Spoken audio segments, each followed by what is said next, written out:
Hello everybody, it is your not so friendly neighborhood pastor here, and for my first video today, I'm going to be speaking to you or talking about Gears of War progression from the first through third game.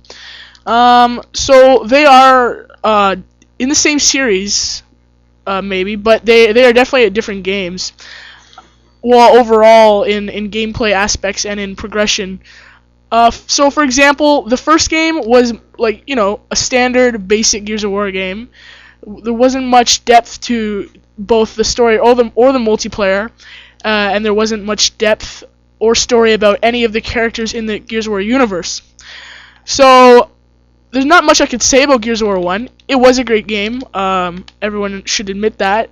But it did start it all and everything, but it wasn't a deep of a game that you shouldn't have expected from the first game in the series, but it wasn't as deep as the rest of them. So I'm going to be talking about the ups and downs and the highs and lows of Gears of War 2 compared to Gears of War 1. So Gears of War 2 comes out. The first week was pretty steady, but then after, I'm pretty sure I speak for everyone when I say that Gears of War 2 was a lag fest. Up until like title update 5 or 6 or something.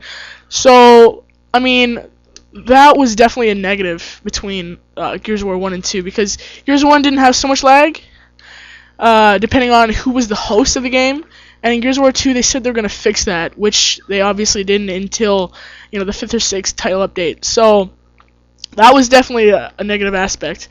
A good aspect, though, was the progression of a character, Dom, as we all know, and how he said in the first game that he was searching for someone, and in the second game it was apparent that he was searching for his wife, who had gone missing after she got separated with Dom and was with a group of stranded and got, was taken captive by the Locust. Anyways, enough of that. About like the gameplay in general, I'd say, so for a negative aspect would be the lag in the game. Positive aspect would be more characters, because there wasn't that many to play in Gears of War 1. I believe there was, 6 or 7 to play in Gears of War 1. So there wasn't that much, but in Gears of War 2 there was definitely more of a variety. More guns, a lot more, well, not so much a lot, but there was a decent amount of guns in the game compared to the first amount.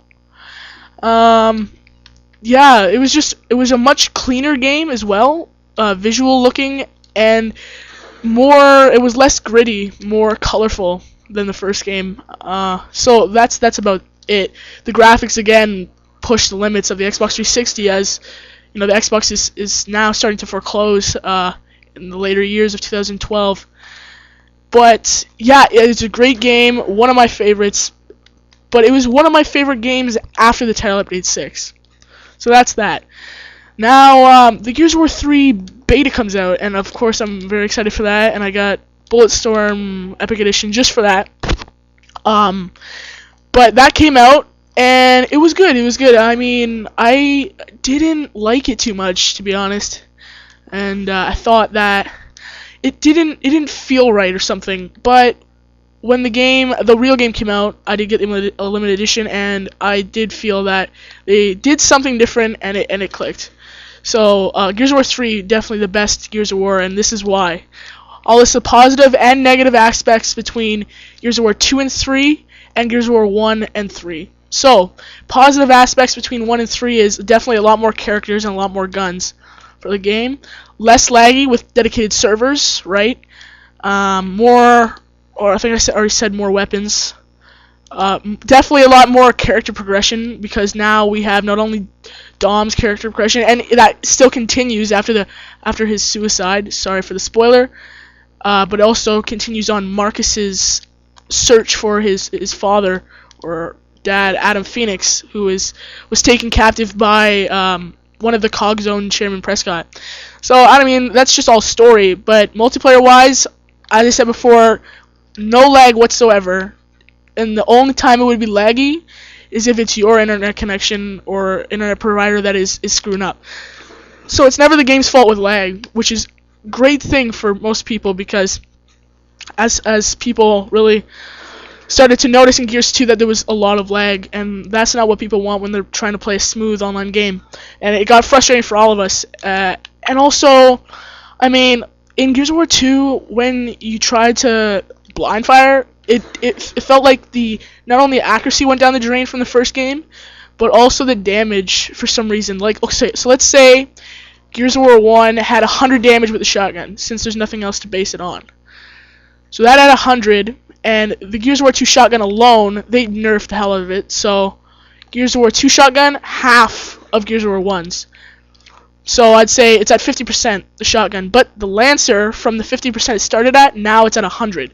So pretty much the Lancer and the shotgun from the first game were swapped with the ones in the second. So that's that. And then blind firing the shotgun takes another, I'd say, I don't know, 50% of that. So if you're talking about from Gears of War 1 blind fire, which is about 100%, to Gears of War 2's, that loses 75% of its damage from blind firing. That's disgusting. The shotgun was such a good weapon in Gears of War 1. I didn't even personally think it was overpowered. I thought it was exactly where it should have been. It's a shotgun, for Christ's sakes.